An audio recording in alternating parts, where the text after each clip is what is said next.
Hey there, tipsters. I'm back with another improv tip. Today's tip is about something that we sort of use in improv, but now in a deeper way. What am I talking about? Here's what I'm talking about.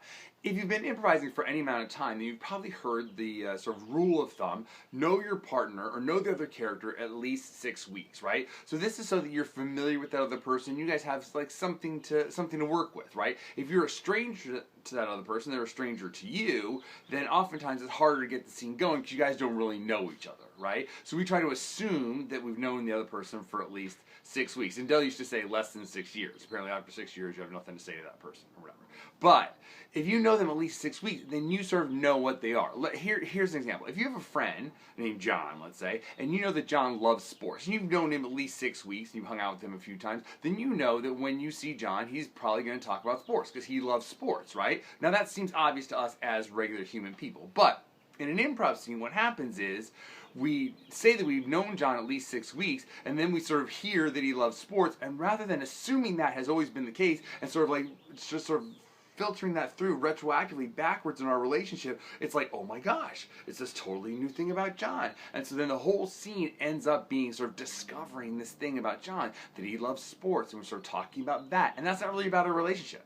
That's sort of about a basic fact about John that we should have known if we'd known him at least 6 weeks, right? So what's a more powerful choice? A more powerful choice is this, is that when I find out that information, or when I give that big playable gift to my partner, like that's something that's always been the case in our relationship. And what this scene is about now is about this moment in our relationship and how their sort of character thing and my character thing rub up against each other in this moment now. Not that we're discovering this thing now, but we're sort of playing this thing now that is already in existence, right? This is why in general, at least for beginning improvisers, we try to stick away from introduction scenes.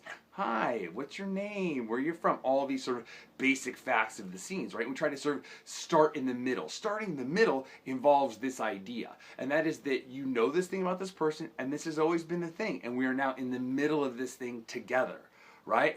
Something I tell my classes when this comes up is, you know, a baby duck sort of wakes up in a new world every day. Like, what's that? What's that? What's that? That shouldn't be an improviser. An improviser should wake up in this totally new world, but then know it. It should be part. You should be part of of this world now, and that partner should be part of this world now. This situation should be ongoing, and the cosmic camera has just landed on this scene for this moment to show us this little part of your world.